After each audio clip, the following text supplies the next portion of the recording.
happen. Somebody's going to do it, and they're going to get away with it, and then everybody's going to be furious, okay?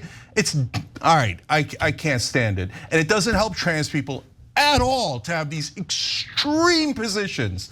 Oh, yeah. Woke Francesca Fiorentini makes some insane statements in her delusion on the trans issue on the Young Turks with Cenk Uygur, and you get to see the left eat itself live as Cenk Uygur and Francesca Fiorentini each think the other is nuts in this clip, which is hilarious, which of course we both know that, well, yes, each of them are, but watching wokeness destroy itself is always entertaining. So let's check out Francesca Fiorentini and Cenk Uygur out crazy each other. This is so dumb of the right wing to focus on this. So please keep going. Yeah. I mean, my opinion on this, I think it's important to know the IOC basically called the IBA out on that. They issued a statement that said effectively and exactly that, Cenk, that like this was a unilateral decision made by one guy. And no one's seen those tests. But I will say, and I will push back, because I do feel like some of the anti-trans athlete speak is a slippery slope into broader anti-trans behavior and also policing of athletes writ large beyond Khalif. Earlier this week, a rugby player for the American team, Ilona Maher, was called a man because she's 6'6" and a massive unit.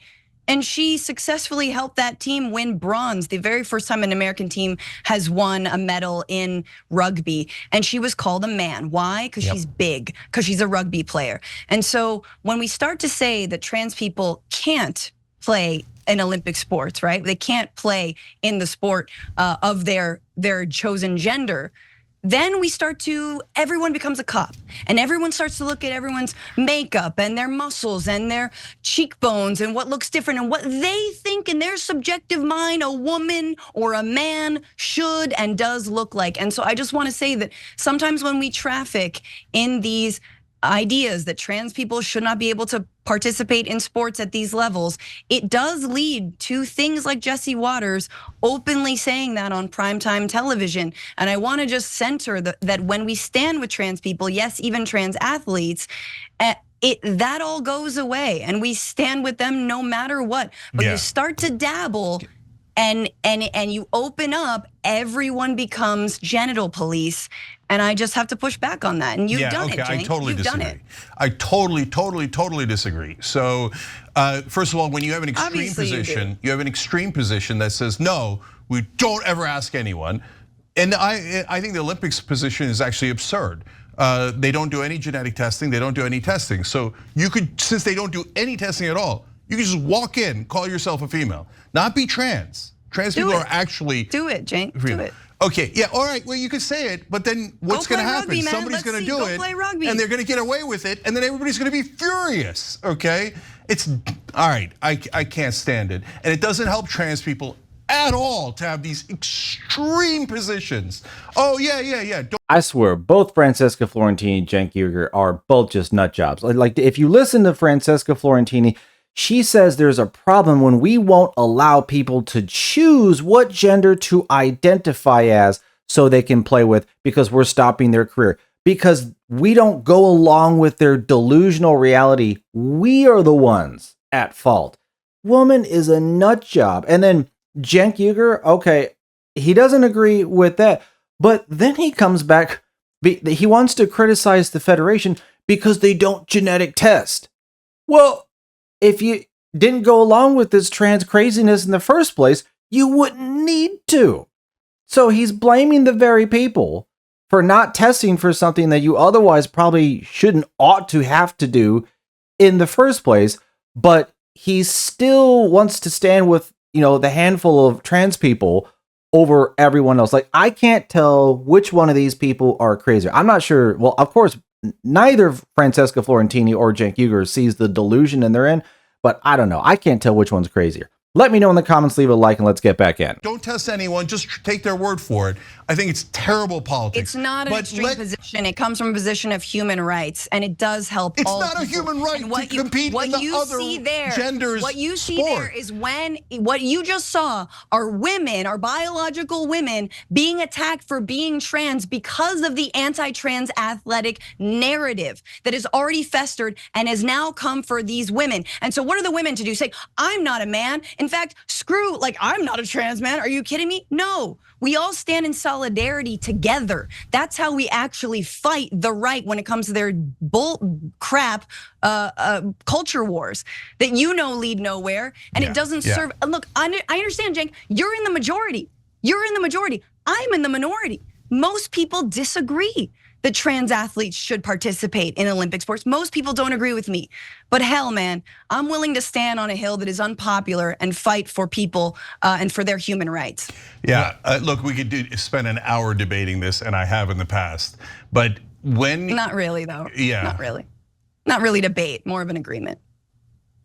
Okay, whatever. I'm happy to debate anybody about it. I think I don't agree, and you're never going to get me to agree by saying it's the left-wing position, it's the pro-trans position. I don't think it's a pro-trans position at all. You should just offer a platform. You don't have to agree. All right. So when your opponent is in the middle of doing something radical, step out of the way and let them do it instead of stepping in the way and saying, "Hey, I'm more radical."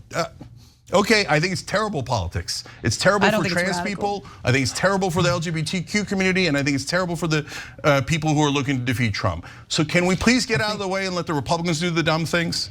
I think you're laying out a hypothetical that is conceivable. Someone can conceive of it happening, but I think the reason you keep having Republicans over and over, by the way, there's already another case of this in boxing. You identified Francesca, a case in rugby. There are so few trans athletes that the right constantly invents trans athletes to attack. That is how hypothetical their problem is, that they can't even talk about it actually happening. They just keep pointing at people who aren't trans and saying they're trans. In sports, it even not just Michelle Obama gets to be trans because they need someone to be trans. The wife of Emmanuel Macron has to be trans because they need someone to be trans. They invent trans people because trans people do not constantly transgress and ruin their lives, so they can't actually point to them. They have to invent fictional trans people to talk about. That's exactly my point, and I totally agree with John on that, even if we might disagree on the other things. So my point is, at most, this affects 7 people in the country. So I'm not saying that you should abandon those 7 people. We have an honest difference of opinion on how to help those 7 people, okay? But if the Republicans are making a giant deal out of how much they hate those 7 people, okay, let them punch themselves in the face over and over and over again. So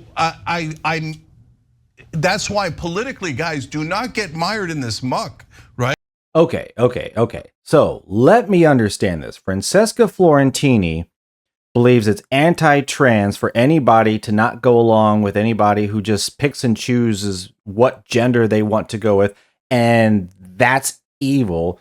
Cenk Uygur thinks it's crazy for Republicans to worry about an issue that only affects 7 people.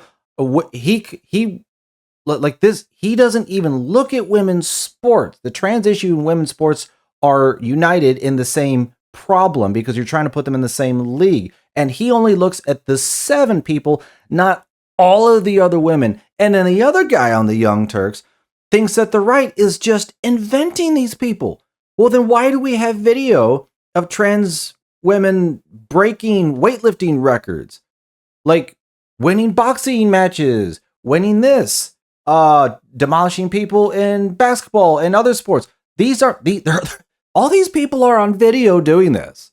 So the right is not inventing anything. And if you only have 3 trans people in a women's league, if you only have 3, guess what? The odds of who's going to win first, second, and third, gold, silver, and bronze, are 3 guys pretending to be women. Like, you only need 3 to make sure no woman ever gets on a podium ever. And it's like, all 3 of these people don't care about that at all. They don't see it. They just don't care. So I don't know what to say, folks. These are all just a bunch of woke freaking nut jobs. Let me know in the comments, which one do you think is the craziest? Because, oh my God, I don't know, but it's always entertaining to watch. Thanks for watching. Take care of yourselves. like, subscribe, and I'll see you on the next one.